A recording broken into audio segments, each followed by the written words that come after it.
Hi there, and welcome to another episode of the Out of the Fishbowl podcast with me, your host, BrettFish.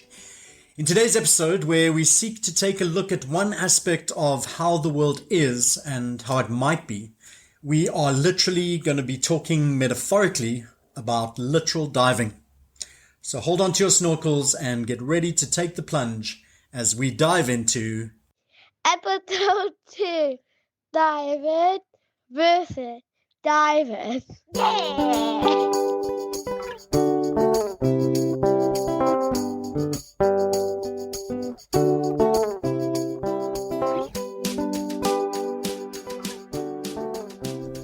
It was Voltaire who once said, "Is there anyone so wise as to learn by the experience of others?" And learning by experience feels like an excellent segue into one half of today's topic, which is divers. And I thought I'd start by sharing a little bit of the history of diving as it relates to me, which is obviously linked to swimming. And I am a terrible swimmer. I can swim, I can do a couple of the strokes, but I'm not particularly good at them. And on the spectrum of swimming, I am probably a lot closer to drowning than being an accomplished Olympic swimmer.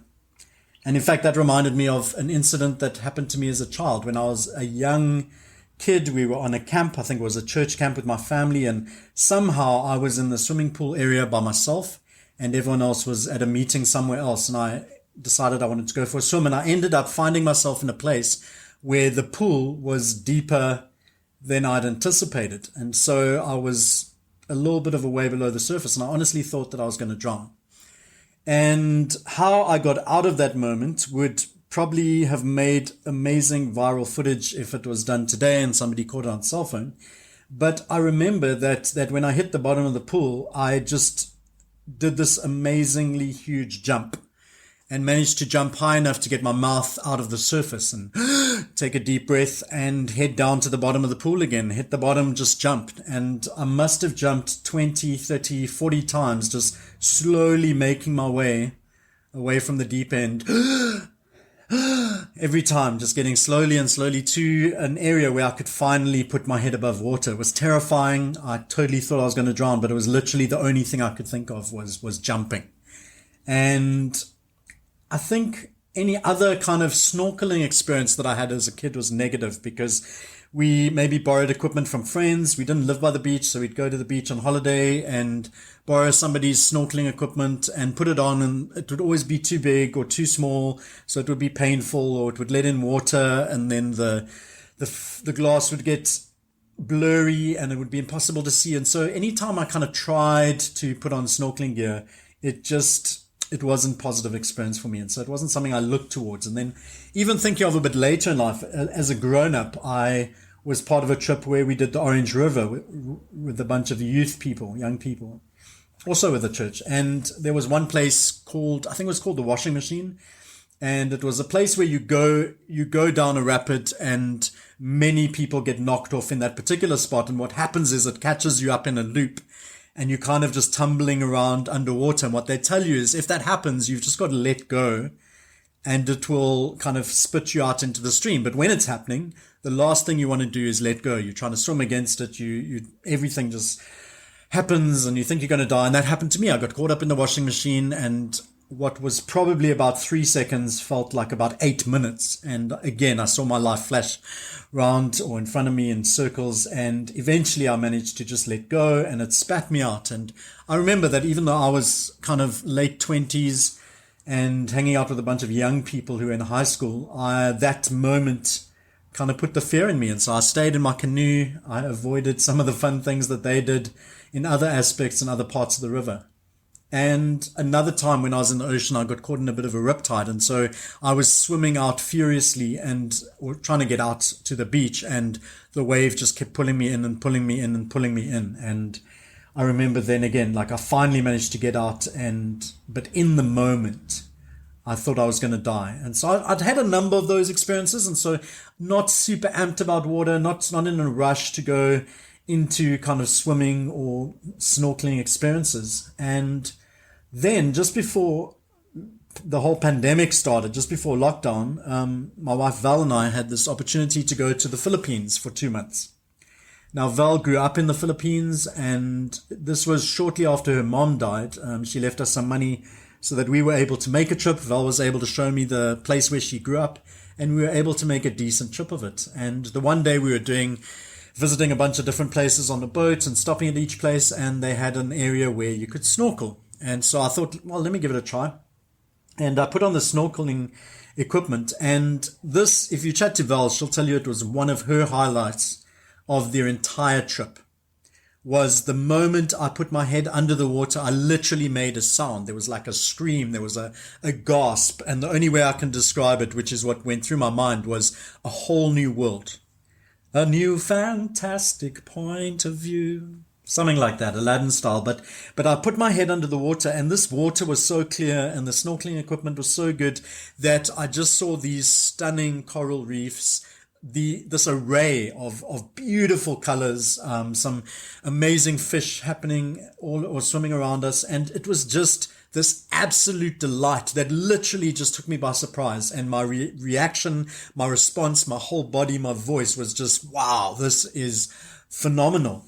And it was truly one of the highlights of my trip, but I think it almost meant more to Val than me, just because she'd never seen me so excited before in a moment, and this moment of transformation. And so what happened then was a few days later was my birthday, and so we decided that as a birthday present, I would get a day's scuba diving.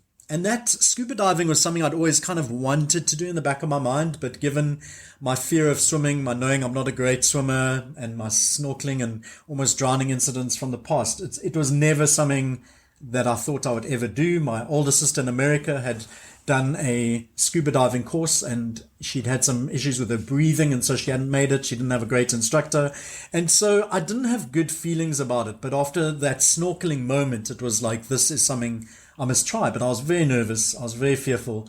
And early the next morning, Val and I went and we walked into this scuba diving shop, and we met this French guy who was possibly the most fun, silly, infectious person I've ever met. He sold diving to me in the first 3 seconds. He was so glad to see us and so excited, and this is what's going to happen, and you've got to do it. And he was just so full of life that I was super amped. And actually it happened the night before. We went the night before and booked the trip. And it was the next morning I went to the shop by myself, and I was really hoping that I got this French guy as my instructor, because he'd seemed so full of life that I thought, if I have him, I'll be okay. And instead they gave me this older Greek guy, and he introduced himself as the best Greek instructor in the country, and he'd actually been there for a number of years. And he was a little bit more serious than the French guy, but he was phenomenal. And I had him all to myself, and he was the most incredible teacher. He was fun, he was easy, I felt completely safe the whole time, and the whole day's experience was absolutely incredible. And I got to see and experience some really amazing things on that trip, which was so phenomenal. And as I mentioned before, my sister had a very similar experience of trying to learn how to dive, but her experience had been really awful, and a large part of that, the majority of that, was because of her instructor. And so the first hashtag moment for this podcast is, if you are teaching someone something they've never done before, you have the power to affect their opinion on that thing for life. And I mean, if we think back to school, often, not always, but often your best subject is linked to the best teacher you ever had. And sometimes for many of us, our worst subject is linked to one of the worst teachers we ever have. If you had a teacher that hated maths, there's a big chance that you came through life hating maths. And if you had a teacher that loved history, there's a chance that they instilled that love of history in you. And so you came out of school and that was the best subject. And it might even affect the trajectory of your life, because you might decide that maths or science or history or whatever that subject was might be something that you're so passionate about, because that passion was passed on to you by someone else, that you are willing to take it on for life. And so there is an incredible power. Teachers are, I think, the most underrated people on the planet. If you're teaching something they've never done before, and this can be as a teacher, it can be as somebody who's trying to show somebody how to use a phone, or trying to teach a skill in the kitchen, or whatever it is. It doesn't have to be an official teacher. But if you're teaching someone something for the first time, you've got an incredible power to affect their opinion on that thing for life. And so remember that. And so that day was a game-changing moment for me. I moved from a place of fear, in a sense, fear of water, fear of drowning, a distrust of the ocean and of swimming and of my kind of capabilities. And the one thing that my instructor taught me was that you don't have to be a good swimmer to scuba dive. But having done some work with him, I think after the first hour or two, he said to me, you must keep on with this stuff because you will pass the test. You are a natural. And it was one of the most affirming things anyone has said to me. And I think that's another thing we can take from this, that the power of affirmation, the power of looking at someone and saying, you are good at this, or I appreciate this in you, is so powerful. It's beyond the power we can ever anticipate when we're offering those comments to someone else. I think receiving affirmation, there's just a power that can transform, that can give hope, that can give belief. And so I just want to encourage you. I want to encourage myself to do that more. Affirm people. When you see skills and gifts and talent in people, affirm it. Say it out loud. Mention it, because that changed my fear and distrust to a love and a passion, and what was a transformative experience for me. And it hasn't necessarily meant that I'm an amazing swimmer or that I love rushing to the ocean. I'm kind of too scared of the cold, and Cape Town waters aren't appealing for me in that way. But during that trip on that day, I got to do some amazing things. Like I got to swim with giant turtles. I got to see the smallest seahorse that my instructor spotted like meters and meters away. He called me down. We went to the bottom of the ocean, and this thing must have been about 3 or 4 centimeters big. And it was a seahorse, which I didn't even know was a real thing. I thought it was an imaginary creature that I'd seen in comics and stuff as a kid. And it's like, that's an actual thing. It was so good. And then I got to be in this one spot that he'd told me about beforehand, where I was surrounded by hundreds, maybe thousands of fish that kind of parted around me. So there were 3 different types of fish in that space, swimming in their schools, but literally you just see kind of a wall of fish, and you swim into the middle and they part around you, and then you're in the middle of this tube, and as you're just looking around, there's just all these fish around you. It was so phenomenal and just amazing. And I guess another takeaway from this is to try new things, to try things that might be a little scary for you. If you are in the company of professionals and people that will definitely have your back, in a place where it's safe, try new things, because they can really, really just free you up. And so that brings me from divers and a whole new experience of the world to the second part of this, which is the word diverse. 2 very similar words and the strong link between them. Now, about 10 years ago, Val and I lived in America for about 3 years. And one of the biggest lessons that I learned from that time was this, and I think it's still one of the biggest lessons I have from the last 10 years. Read people who don't look like you. So before I went to the States, and this was not intentional, but if I read books, it was typically, for me, the kind of books I was interested in were written by white, Christian, middle-aged, heterosexual American males. I tended to be reading books around Christianity, and so they'd have a similar theme, but most of the people I was reading particularly were white, older males. Tended to be American, and it wasn't like I'd ever made a commitment. I want to read white, Christian, American, heterosexual males. It was just that those were the books I tended to read. Those were the people I knew about, and so I stayed kind of in those spaces.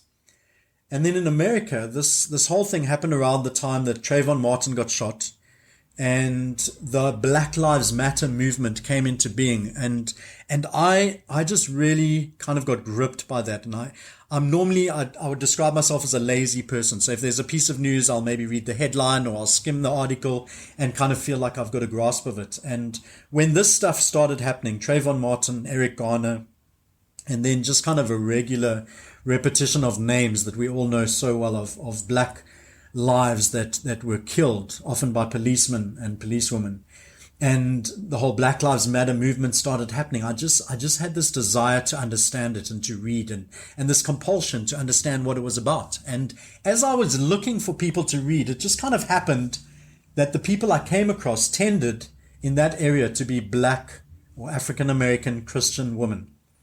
And so some of the names were Austin Channing Brown, Carol Cleveland, Michelle Alexander, and many more. But they were the ones in the spaces I was in, especially because I was in a Christian space. The black woman were the only ones in that space that were writing about it. And so I started to read and read and read. And where before I would have skimmed an article, I was now reading a blog post, and it would have kind of links to two other blog posts. And so I'd find myself reading both of those and then links to more. And I just started reading and just started to understand the value of reading people that didn't look like me. And so I carried that lesson back to South Africa. And a few years later, I was looking for something to read, and I realized that the Israel-Palestine conflict is something that we all know about. We all know it's there. It comes into the news all the time. We hear commentary on it and stuff. And I realized that actually, as much as I thought I had a grasp on it, I didn't really know much about it at all. And so I wanted to kind of learn a bit about some area of the world that was significant that I didn't really have great knowledge. And so I sought out a couple of books that were recommended to me. And so some of those books were a book called The Lemon Tree by Sandy Tolan, the book Blood Brothers by Elias Chakur, and another one was a Palestinian Christian Cry for Reconciliation by Naim Atik. And once again, I was reading about a topic I didn't know anything about, but I was getting the perspective of people that didn't look like me, people that didn't have a similar kind of life experience to me. And so I started doing this in terms of the blogs that I followed. I don't listen to a lot of podcasts, but podcasts when I follow them, videos that I watch, people that I follow on social media, and started being intentional about increasing the diversity of the voices that I invited to inform me. And so this is the second hashtag moment from this episode. If you want to challenge and grow the way you think, read more people who don't look like you. And that extends to podcasts and blogs and who you follow on Instagram or YouTube or whatever. And I can say that my life has exponentially improved since diversifying both the people I spend time with and the voices that I invite to inform me, because there's a fresh perspective. Somebody has had a completely different lived experience. And so they will have a different take or a different angle on everything from money to politics to games to sport to music to any kind of aspect, anything we follow in the world. And I found this to be the most real and the most kind of transformative in my friendship group. And so when I came back to South Africa, or when we came back to South Africa, the majority of my friends, because of the way I'd lived before America, tended to be white people. I tended to be in a white bubble. And I started being intentional about finding spaces where I could meet people that didn't look like me, and then making connection with those people and inviting people into our house for meals or accepting invitations into other people's houses and starting to spend time with people. And about 4 years ago, Val spoke at an event with a man called Mkhlatsi Mashua. And for a while after that event, they were talking about, or Val was saying, oh, the Mashuas want to hang out with us. And we said, yeah, let's make it happen. And we talked about it. And eventually we set a date and we invited Mkhlatsi, and his wife Lusanda came and had a meal with us. And we just completely connected with them. As a couple, we connected with them, and I organized with that week to go and hang out with Mkhlatsi, and we went to go have coffee at Mugging Bean in Cavendish Square. I remember it exactly. And I think we met at about 9 or 9:30. And I think at one point I took out my phone to see what time it was, and it was 12:30. And it felt like we'd been together for 20 minutes. Because we just connected on such a deep level, and it felt like, to me, I mean, I can't speak for him, but it felt like we've been friends for years. And so what was so beautiful about that relationship, even beyond that, is that Mkhlatsi is my birthday twin. And so since then, most years we've done a combined birthday party. We take advantage of the free trip up Table Mountain together. And we've had our party together in Wynberg Park and just had a diverse group of people celebrating both of us. And we even have a few more birthday twins in the mix, which is so exciting. And it's my friendship with Mkhlatsi has really been an invitation in some ways to see the world through a different set of eyes. We have a lot in common in terms of theology, in terms of love of cricket, in terms of music, in terms of reading, and certain things that we focus on, justice. And when I speak to him, I hear a very different lived experience, and there's so much to gain from that. And so the encouragement, because I think if left to our own devices, we will tend to hang around with people that look like us and think like us and enjoy the things we do. But if we want to grow, and if we want to think differently, and if we want to have our ideas and perceptions challenged or even enforced, like often by hearing different people's perspectives and ways of living, we can find that there is a greater kind of emphasis in the ideas that we had, and it might emphasize things we already thought. At other times it might challenge things that we already thought and give us new ways of thinking.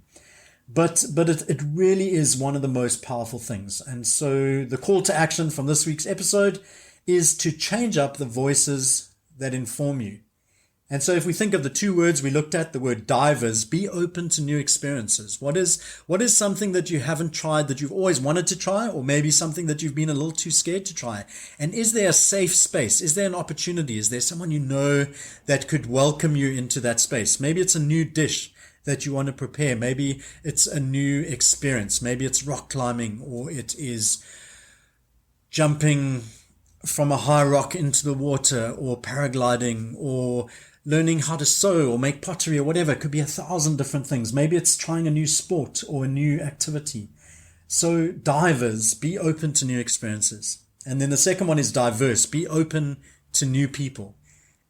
Invite different people to sit across the table from you, or in these days to be across the Zoom screen from you, or whatever. Go and find a place to walk out in public where it's safe, and invite someone to tell you their story. Just listen to what the world looks like through a different set of eyes, through a different set of experiences, and from someone who's maybe perceived very differently in the world. Diverse versus diverse. I hope that's been helpful, and I'll catch you on the next one.